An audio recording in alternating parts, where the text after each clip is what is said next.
Assalamualaikum warahmatullahi wabarakatuh. Tepangaken nama kula Virus Banu Arya Putra saking Prodi Sastra Jawa Internasional.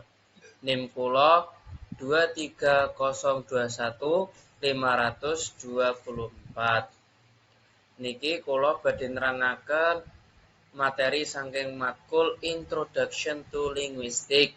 Dosen pangampu nggih punika Dr. Prembayun Miji Lestari M.Hum. Sakderenge badhe masuk ke materi, kula mempersilahkan kalian untuk menonton video saya berikut. Selamat menyaksikan.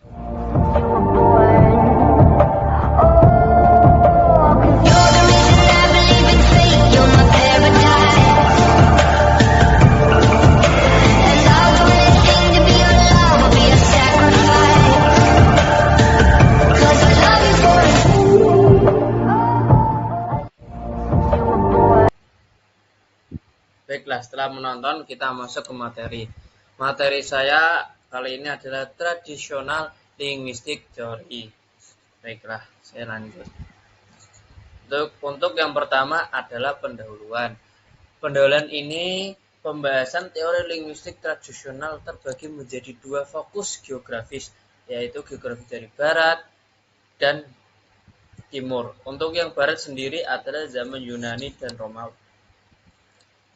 Untuk barat, zaman Yunani dan Romawi sebagai tempat peradaban dunia.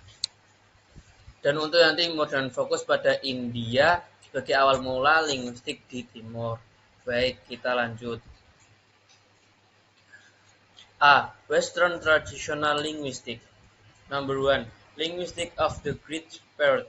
Number 2. Linguistic of the Roman era. Baik, next. Number 1. Untuk nomor 1, linguistik zaman Yunani. 1. Tokoh-tokoh utama dan filsafat yang terkenal sebagai berikut adalah Socrates, Plato, dan Aristoteles. Ia adalah tokoh-tokoh Yunani yang terkenal. Namun, dia tidak hanya terkenal sebagai filsuf, tetapi juga terkenal sebagai teori-teori linguistik tentang bahasa.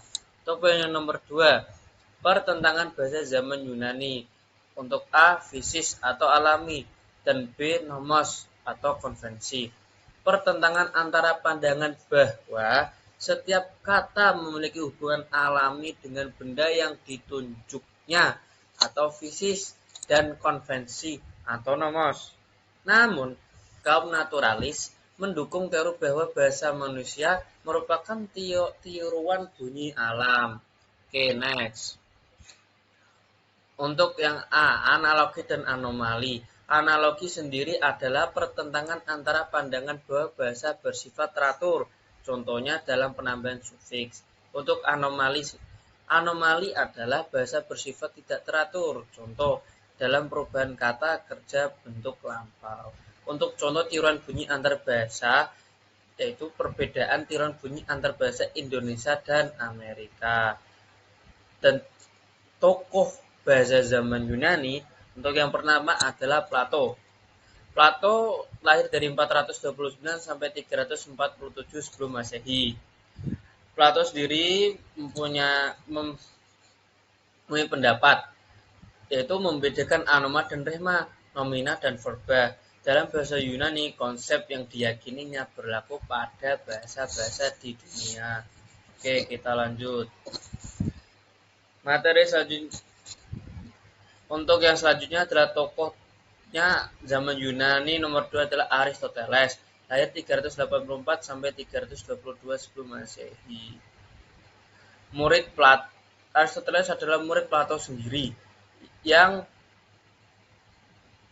membudayakan atau memperkenalkan karya-karya gurunya dan memperkembangnya.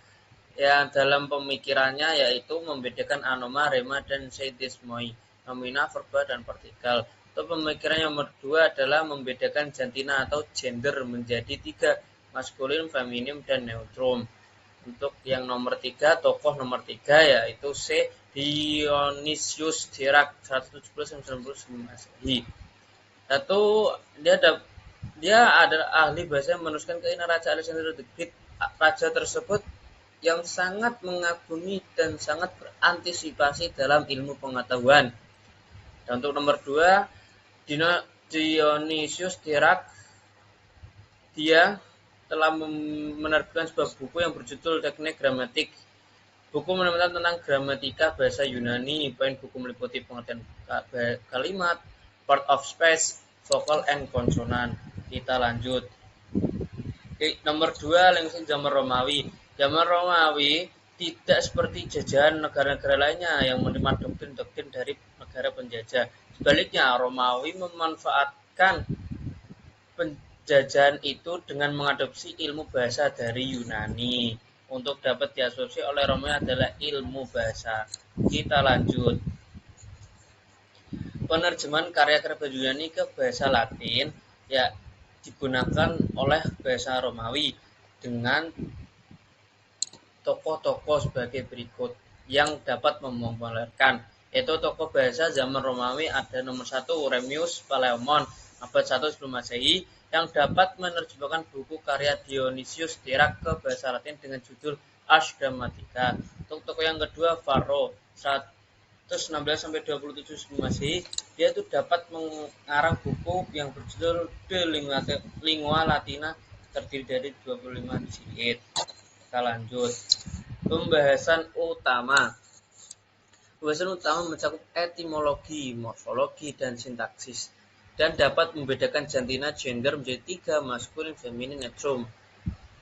Tokoh Priscianus abad 6 Masehi mengarang buku tata bahasa Latin terlengkap tata bahasa Priscia yang terdiri dari 18 jilid. Pembahasan utama meliputi fonologi, morfologi, dan sintaksis. Kita lanjut. Untuk ciri-ciri linguistik tradisional, 1. Tidak ada pembedaan bahasa ujaran dan tulisan. Tidak membedakan antar bahasa lisan dan tulisan sebagai entitas yang berbeda.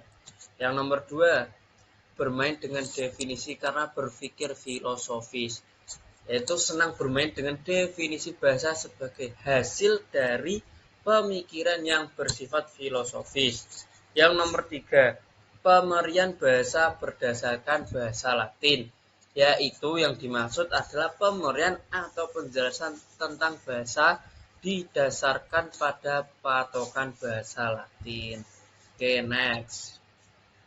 Nomor 4, pemakaian bahasa harus mengikuti kaidah-kaidah yang telah ditentukan oleh tokoh-tokoh tersebut atau kaidah-kaidah dan aturan yang harus diikuti oleh pemakai bahasa. Nomor 5, permasalahan tata bahasa berkutat pada jenis kata, part of space. Fokus pada permasalahan tata bahasa yang berkaitan dengan jenis kata. Catatan penting.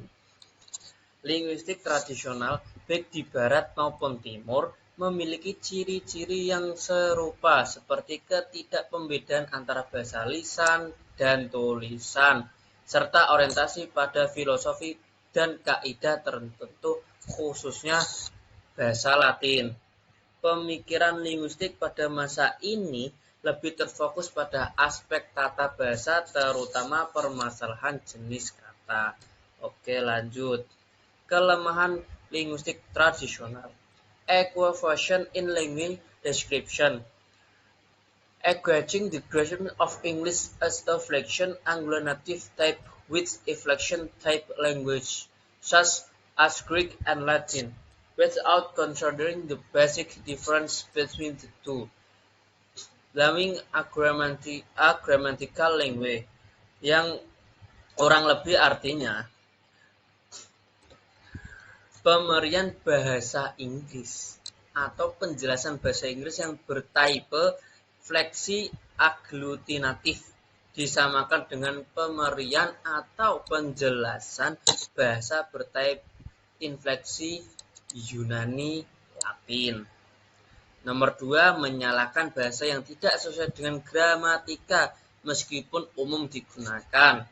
Nomor 3, tidak memperhatikan kenyataan bahasa di lapangan. Oke, Ini adalah materi-materi saya tentang teori linguistik tradisional. Dan untuk referensinya saya ambil dari ini. Silakan dibaca. Baiklah, sekian dari saya. Terima kasih waktunya.